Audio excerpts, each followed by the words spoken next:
It sort of rehashed old revelations with a new twist.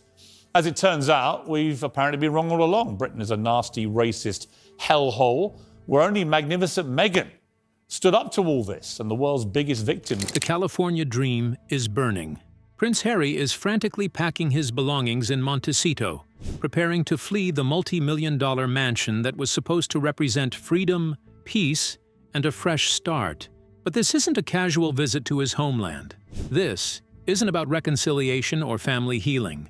This is an escape, a desperate sprint toward institutional protection he once publicly rejected and ridiculed. The timing couldn't be more catastrophic. Just as Harry prepares his exit, Piers Morgan has released photographs that have sent shockwaves through both sides of the Atlantic. These aren't innocent vacation snapshots or harmless party pictures from Meghan Markle's past.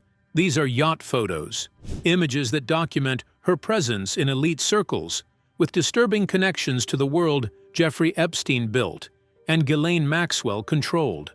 The same social ecosystem that destroyed Prince Andrew's reputation and forced him into permanent exile from public life now threatens to consume Harry's carefully constructed California existence. And the prince, who spent years burning every royal bridge, is now racing back across the charred remains, seeking shelter in the very institution he called toxic, racist, and cruel. The Piers Morgan bombshell that changed everything. Piers Morgan has never been one to back down from controversy, but what he revealed in his recent interview went far beyond typical tabloid gossip. Sitting across from his interviewer with that trademark expression, the one that signals he's holding cards nobody else has seen, Morgan released information that triggered over 57,000 complaints to ITV. Thousands of people demanded his immediate termination for daring to question the Duchess of Sussex. The outrage machine kicked into overdrive, with social media erupting in defense of Meghan. But here's where the story takes a chilling turn. Meghan Markle herself personally contacted Morgan's bosses behind the scenes, applying direct pressure to have him fired. Not through official channels, not through her high-powered PR team, but directly, personally, attempting to silence a journalist whose questions were becoming too uncomfortable to ignore. And yet, as Piers himself noted with barely concealed satisfaction, he remains resolutely uncancelled. Why? Because the evidence he's been methodically compiling for years is absolutely devastating, and it's only now beginning to see the light of day. The yacht photographs show Meghan in environments that matter deeply when viewed through the lens of subsequent events. We're looking at documented appearances at exclusive Soho House international openings, including one in Istanbul in 2015, where insiders describe her role as social filler. That term might sound dismissive, but it's actually quite functional. Social filler refers to attractive, personable individuals who populate rooms before the real power players arrive. People who make environments feel lively, warm, and inviting. It's a role that doesn't come with spotlights or public recognition, but it does come with access to rooms where cameras don't go and paper trails don't exist. International flights, luxury yacht appearances, constant movement through elite circles populated by billionaires, power brokers, and individuals whose wealth and influence operate far from public scrutiny. Not once or twice, but consistently, repeatedly, documented across multiple years and continents. The math that never added up. Here's where careful observers started noticing something strange. At the time these photographs were taken, Meghan Markle was a supporting actress on Suits, a cable television show with a dedicated but modest audience. She played a paralegal, a recurring role certainly, but hardly one that would command a Hollywood superstar salary. Industry insiders estimate her income during that period would have been comfortable, but nowhere near the level required for the lifestyle she was apparently living. A moderate six-figure salary from a cable show simply doesn't fund international travel on private jets, appearances on luxury yachts in the Mediterranean, accommodations at five-star hotels across Europe, and constant presence at exclusive events populated by the ultra-wealthy. The mathematical discrepancy is impossible to ignore. How does a working actress on a moderately successful cable show afford to live like a billionaire heiress? Where was the funding coming from? Who was facilitating this access to rarefied social circles that typically remain closed to anyone without either enormous wealth or exceptional connections? Piers Morgan connected dots that others noticed, but remained silent about. The lifestyle, the proximity to extreme wealth, the presence in rooms where powerful men relaxed, where boundaries blurred, where the normal rules of society seemed temporarily suspended. Nobody accused Meghan of crimes. That would be inappropriate without evidence. Instead, people did something much quieter and potentially more dangerous. They remembered. They filed away observations, noted inconsistencies, and waited. Memory is patient. It doesn't demand immediate answers. It simply archives information, waiting for context that might arrive years later. And when that same woman from the yacht photos suddenly appeared beside a prince, wearing a title, waving from palace balconies, and becoming one of the most famous women on earth, those old memories suddenly gained explosive new relevance. The Ghislaine Maxwell factor. Ghislaine Maxwell is currently serving 20 years in a Florida federal prison. Her social empire has been completely destroyed. Her influence has evaporated. Her future is written in concrete walls and razor wire, and she will likely die behind bars. Maxwell was just sentenced to 20 years behind bars for her part in grooming young girls to sexually service Jeffrey Epstein and his friends. And that's exactly what makes her so dangerous now. Here's a fundamental truth about human behavior that prosecutors understand intimately. People stay quiet when silence still benefits them, when they still have friends who might help, when they still have leverage to negotiate, when they still have hope that their situation might improve. Ghislaine Maxwell has none of those things. Her former friends have abandoned her. Her wealth has been stripped away. Her freedom is gone. Her legacy is ruined beyond any possibility of repair. She has absolutely nothing left to lose and potentially something to gain through cooperation. According to multiple sources with connections to federal investigators, Maxwell has started talking. Not in vague hints or carefully worded suggestions, but in names, real names, specific individuals who moved through the same elite social circles she once controlled alongside Jeffrey Epstein. The Soho House connection represents exactly where Meghan's world and Maxwell's world intersected during the critical years in question. Soho House wasn't simply a stylish private club for artists and creatives, though that was certainly its public-facing image. Behind the scenes, these international locations served as infrastructure, creating corridors between worlds that don't typically mix openly. Hollywood met international finance. New money brushed shoulders with old aristocratic power. People who craved attention and publicity crossed paths with people who avoided cameras at all costs. These weren't random social gatherings. They were carefully curated environments designed to feel vibrant and alive precisely when powerful guests arrived. The right energy, the right faces in the room, the right mix of beauty, charm, and discretion. And Meghan Markle was flown internationally to be one of those faces, filling rooms with exactly the atmosphere that made powerful men comfortable and generous. The Virginia Giuffre connection. Here's where this story transitions from uncomfortable gossip to genuinely serious legal territory. During the civil case brought by Virginia Giuffre, the woman whose testimony utterly destroyed Prince Andrew's public standing and forced him into permanent exile from royal duties, Meghan Markle's name nearly entered the courtroom. Not as a defendant. That critical distinction matters enormously, but as a potential witness. Witnesses aren't accused of crimes. They're simply people who may have seen something, heard something, or been present during moments that later became legally significant.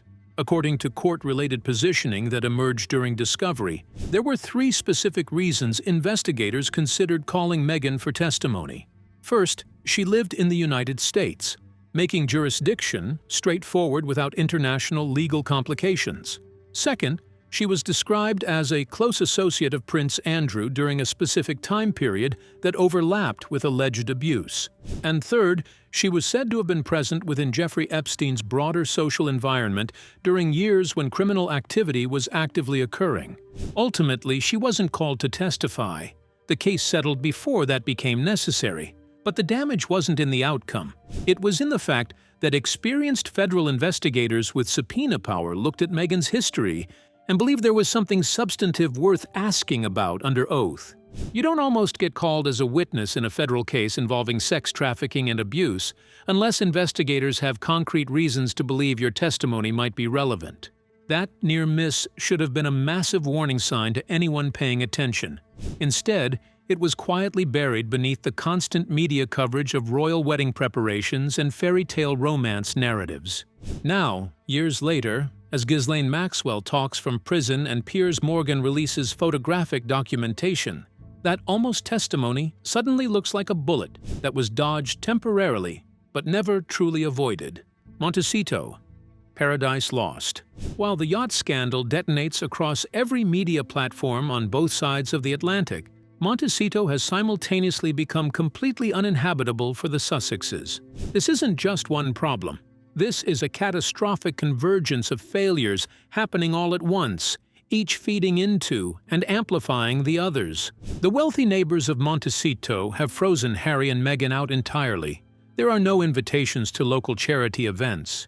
Dinner parties that once included them have quietly removed them from guest lists without explanation. The exclusive coffee shops and boutique stores that initially welcomed the famous couple have become uncomfortable spaces where Meghan reportedly feels judged rather than celebrated. One local source, speaking on condition of anonymity, described the situation perfectly. This community has actual celebrities who don't create international drama everywhere they go. We value privacy, discretion, and people who contribute positively to the community. The Sussexes brought cameras, controversy, and constant chaos. They're not welcome here anymore. The social exile is crushing, but the financial pressure is even worse. Netflix, the streaming giant that threw over $100 million at the couple in a deal that made global headlines, is effectively pulling the plug. Executives are furious that the promised content never materialized in any meaningful way. The documentary series turned into a complaint festival that alienated viewers rather than building the sympathetic audience Netflix expected. Subsequent projects either flopped spectacularly or stalled indefinitely in development hell. Industry insiders revealed that Netflix is essentially done giving Harry and Meghan additional chances, and the relationship has soured beyond any possibility of repair. One entertainment industry source put it brutally: the numbers don't lie, and Harry and Meghan simply aren't delivering the audience engagement or subscriber retention that Netflix expected for that kind of financial investment. They're basically poison to the brand now. Then there's the Archwell Foundation staff exodus that reads like a case study in organizational disaster. 11 people, 11 experienced professionals who uprooted their lives to build what was supposed to be the Sussex empire, have abandoned ship in rapid succession. This includes James Holt, the executive director who was featured prominently in their Netflix documentary and moved his entire family from the UK specifically to help build the Archwell vision. He lasted long enough to realize the operation was fundamentally unsalvageable before quietly departing. The head of public relations survived exactly 7 months before escaping. 7 months. In the nonprofit and PR world, that kind of rapid departure is always, without exception, a red flag screaming that the work environment is intolerable, the leadership is dysfunctional, or both. The financial pressure crushing the Sussexes is becoming impossible to ignore. That Montecito mansion cost $14 million to purchase. Property taxes alone run into 6 figures annually. Security costs several $millions per year just to maintain the level of protection they believe they require. The lifestyle they've constructed requires constant, substantial cash flow that simply isn't materializing anymore. Spotify already collapsed spectacularly, with executive Bill Simmons famously calling Harry and Meghan grifters on his podcast On the Way Out the Door. Netflix is essentially done with them. Book deals and speaking engagements have dried up as public interest wanes and backlash intensifies. According to multiple sources, Meghan is actively researching escape locations. Texas has been mentioned repeatedly, with its lack of state income tax potentially appealing. Several European countries have been explored as possibilities, particularly those with favorable tax treaties and privacy protections for wealthy residents. She's desperate to flee the community that has so thoroughly rejected her. But here's the existential problem that geographic relocation cannot possibly solve. Piers Morgan's yacht photographs are now circulating globally across every media platform imaginable. And Ghislaine Maxwell's prison testimony doesn't care what state you live in, what country you move to, or how many lawyers you hire. The pregnancy controversy that won't die. As the yacht photographs circulate and questions about Meghan's past intensify with each passing day, Piers Morgan's previous allegations about pregnancy inconsistencies are resurfacing with devastating new weight. Because if the yacht story proves that Meghan constructed a carefully managed public image that doesn't match documented reality, what else has been theatrical production instead of truth? The pregnancy inconsistencies that Morgan identified years ago are now being re-examined by the public with fresh scrutiny, and the patterns are genuinely disturbing when viewed as a comprehensive whole, rather than isolated incidents. Catherine, Princess of Wales, stood outside the Lindo Wing Hospital mere hours after giving birth, in heels, hair perfectly styled, makeup flawless, holding her newborns for the entire world to see. 3 separate occasions where she demonstrated complete transparency, honored royal tradition, and shared joyful moments with the public who supports the monarchy. Meghan, meanwhile, turned her pregnancy into a mystery novel where the plot changed dramatically with every chapter, creating confusion and suspicion where there should have been only celebration. One week, the baby bump was prominent, round, and undeniable. She cradled it constantly with both hands in that distinctive pose pregnant women recognize. She moved with exaggerated care, as though carrying precious cargo that might shatter with any sudden movement. Then, days later, sometimes within the same week, photographs would show the bump looking significantly smaller, flatter, positioned completely differently on her body. The movement patterns were even more revealing and impossible to explain with normal pregnancy progression. In some footage, Meghan walked gingerly, hands protectively wrapped around her stomach, every step deliberate and cautious. Then suddenly, in other appearances from virtually the same time period, she's climbing stairs quickly, pivoting with ease, bending down effortlessly, moving with zero visible physical restriction. We're not talking about gradual changes over the course of months as pregnancy naturally progresses. We're talking about dramatic differences within days, sometimes within hours. One public appearance shows a woman so heavily pregnant she can barely move comfortably. The very next day, she's practically doing gymnastics in 5-inch stiletto heels. According to claims that surfaced during the pregnancy and were never properly addressed or denied, internal royal scheduling documents began circulating among palace staff. These documents supposedly tracked Meghan's appointments and movements throughout the pregnancy for security and logistics purposes, as is standard protocol for working royals. The problem? Hospital appointments were allegedly logged on specific days when Meghan was photographed by multiple independent sources attending public events clear across London. Not close timing that could be explained by efficient scheduling. Entire days where official paperwork indicated she was in one location, while photographic evidence from numerous sources placed her somewhere completely different. You cannot be in 2 places simultaneously. Pregnancy timelines aren't flexible or subject to interpretation. Either the documents were fabricated for unknown reasons, or the public appearances were staged with someone else, while Meghan attended medical appointments secretly. Neither option makes logical sense or reflects well on anyone involved. Then came the detail that made even casual observers who had defended Meghan start questioning the official narrative. The home birth promise that vanished without explanation. Meghan had carefully shared through trusted palace insiders that she wanted an intimate home birth at Frogmore Cottage. Natural? Personal? Rejecting the cold rigidity of hospital protocols and media circuses. The public accepted this completely reasonable preference without question. Many women choose home births, and there seemed to be nothing suspicious about the decision. Then May 6, 2019 arrived. Suddenly, without a single word of explanation or clarification, Meghan gave birth at the exclusive Portland Hospital in London instead. Not at home, not at the publicly announced location, at a completely different hospital that had never been mentioned in any prior statement. No explanation was offered, not one sentence from palace communications about why plans changed. No mention of medical complications that would naturally require hospital facilities. No statement acknowledging the change in plans that had been so publicly established. Just deafening, suspicious silence that made people start re-examining every previous statement and questioning how much of the carefully constructed story had ever been truthful. The Andrew parallel that terrifies Harry.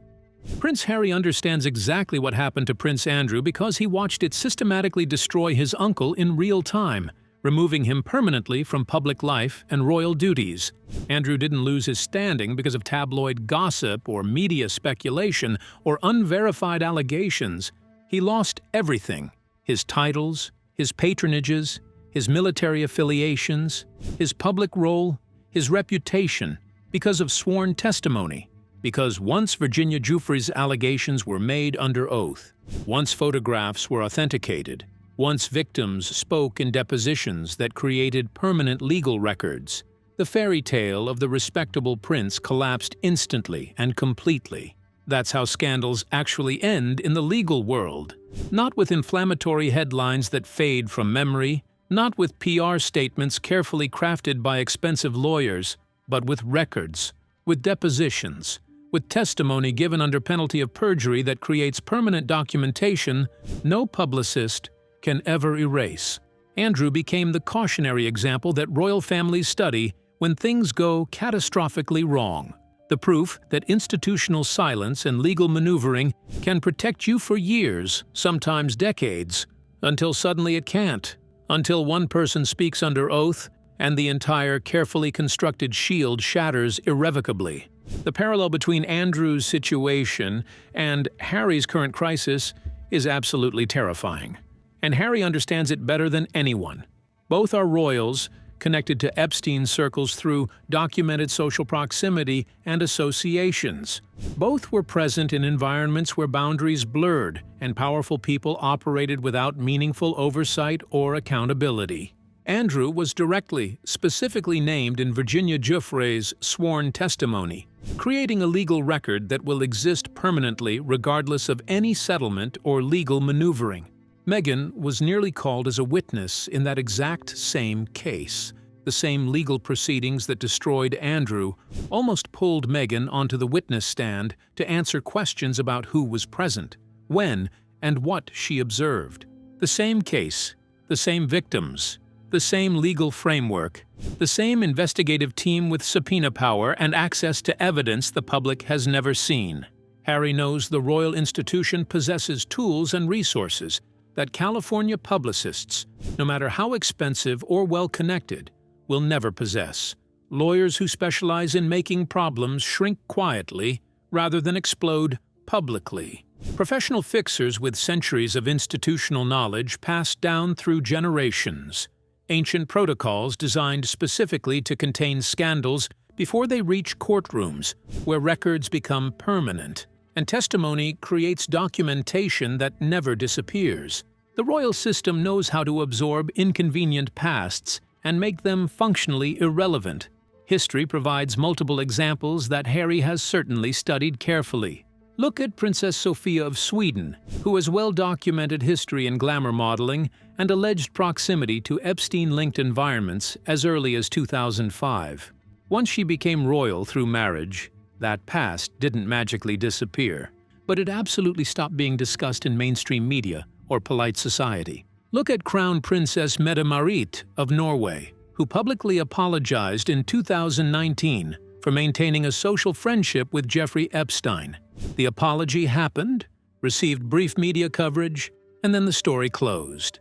The institution moved forward, and the princess continues in her royal role without that association defining her public image. But here's the critical difference that's driving Harry's obvious panic and desperate flight back to London.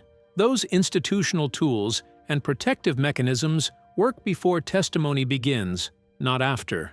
Once federal investigators start formally asking questions under oath, once depositions are officially scheduled, once subpoenas are issued through proper legal channels, no amount of palace protocol or royal influence can put that genie back in the bottle. The question that haunts everything, the question towering over this entire situation, the question that appears to be haunting Prince Harry as he frantically abandons Montecito and flees back toward institutional protection, is devastatingly simple.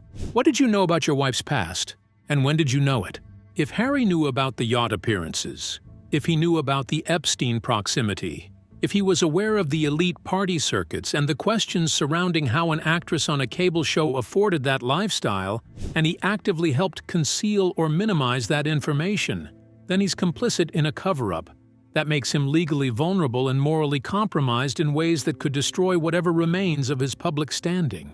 If he didn't know, if he married blindly, failed to conduct proper due diligence, or was deliberately misled about the woman he was bringing into the royal family, then he walked catastrophically into a disaster that now threatens to consume everything he built in California, and potentially his relationship with his children and his remaining family connections. Either way, the fairy tale is definitively over. Either way, he needs the institutional protection he spent years publicly calling toxic, racist, and irredeemably cruel. The institution he accused of driving his mother to her death. The system he claimed nearly destroyed his mental health. The family he said showed no compassion or support during his darkest moments. That same institution is now his only possible shield against what's coming, and he knows it. That's why he's running. That's why Montecito is being abandoned. That's why the California dream that was supposed to represent freedom and authenticity is burning to the ground while he flees. The deafening silence. The evidence stack has become impossible for any reasonable person to ignore. Piers Morgan's yacht photographs showing Meghan in elite circles with documented connections to Epstein's social network. Ghislaine Maxwell's prison testimony naming individuals who were present in those environments. Harry's panicked flight back toward UK institutional protection. The pregnancy inconsistencies that were never adequately explained. The pre-written birth announcements planned like corporate product rollouts rather than joyful family moments. The timing fiasco at Buckingham Palace, where the official announcement chaos made the entire institution look incompetent. The complete staff exodus from Archewell that suggests working for the Sussexes is professionally intolerable. And through it all, one element stands out as potentially most damning: the deafening silence in response to every single specific allegation. Meghan's response to all of this has been absolutely nothing. No carefully worded statements from her legal team. No spokesperson issuing clarifications or context. No celebrity friends rushing to her defense with personal testimonials. No legal threats against Piers Morgan or the media outlets amplifying these questions. Nothing. For someone who historically sued newspapers over unflattering stories about her relationship with her father, who had close friends anonymously brief sympathetic journalists in her favor constantly, who personally called Piers Morgan's bosses attempting to have him fired for asking uncomfortable questions, this silence is absolutely devastating. Because in the court of public opinion, silence like this doesn't read as dignity or taking the high road. It reads as inability to deny. It reads as avoidance of questions that have real, uncomfortable answers. In the minds of millions watching this unfold, it reads exactly like guilt. Harry's response has been even more damning, physically running back to the institution he spent years publicly dismantling and humiliating. The man who built his entire post-royal identity around protecting his family from false narratives and media persecution is saying absolutely nothing as specific. Detailed allegations about his wife's past circulate globally across every platform imaginable. If someone was spreading demonstrable lies about your wife's connection to Epstein circles, wouldn't you be the very first person demanding retractions? Wouldn't you unleash your lawyers immediately? Wouldn't you defend your partner's honor loudly and publicly? But there's nothing, just silence, and a flight back to London, and the institutional lawyers who know exactly how to make inconvenient scandals disappear quietly. The reckoning. The pattern is now absolutely clear to anyone paying attention. When powerful people suddenly stop talking and start running, truth is hunting them.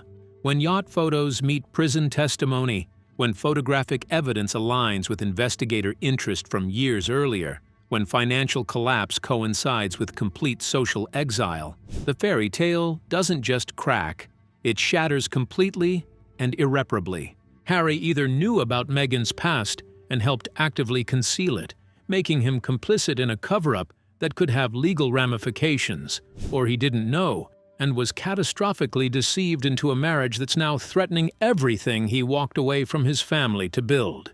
There is no third option that makes this situation less dire.